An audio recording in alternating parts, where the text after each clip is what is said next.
great pleasure to welcome you all to this ad hoc meeting.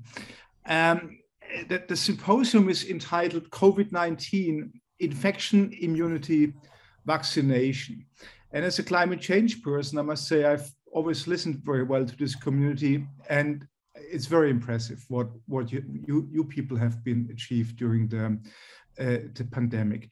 COVID-19 came to our lives and the society in a completely unexpected way. And we just had another group, Lessons Learned, and Haug from the Charité gave a lovely summary. He said it hit us basically unprepared, right? If we are honest. So many lessons are to be learned. Here we focus on many of the medical aspects, the life science aspects, and I would say particularly this community has demonstrated the power of the scientific world and the importance of science. And for me as a complete outsider, the increase in understanding of the virus and the infection, impressive aspects of your community on the understanding of this new virus, the infection, the transmission pathways, the impact on the immune system, and last but not least, of course, the remarkably fast development of the novel vaccine. So yesterday I had the pleasure here in Mainz where the university gave honor degrees to Christoph Huber and Ralf Bartenschlager, and also to Ugur and Özlem. And I would say it could have been not more impressive what the scientific community has achieved.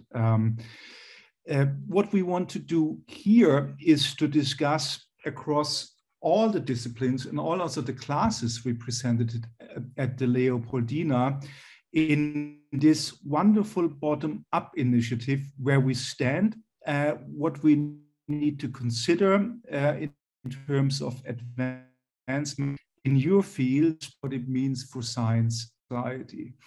And this initiative, and we have a couple of new ways of communicating at the Leopoldina, is something I really, really appreciate. It's a bottom-up initiative organized by Christian Kurz, Andreas Radbruch, and Roland Will as speakers, and Roland is a speaker of the class 2 in life sciences. And it brought together basically within 3 weeks, but it's probably the speed you need in a pandemic, this group of 27 speakers, absolute top-notch speakers. And for me as president, it's an absolute pleasure to see the engagement. I think everyone we've asked agreed to speak here. This is remarkable. Thanks to Henning Steinecke, who organized this also in this short amount of time, probably spent most of his time of the past 3 weeks to do this at such short notice. The key, and this was also the key we tried to do in our statement, is transdisciplinary. And it's been a pleasure that if there were complaints about the statements, that why wasn't I invited to that? So we had this just luxury problem that in the Leopoldina, we have 1,600 members, plus others from all the societies. So we've tried to balance this, and we will continue to do this. So with the pandemic statements, we've done a total of 110 experts have been involved. And we will, as you're all very busy, will continue that pathway, even though I hope that by Easter, this pandemic is over. The way we know it, I think Omicron, even to a non-expert, has been a very good thing that the lethality is much lower.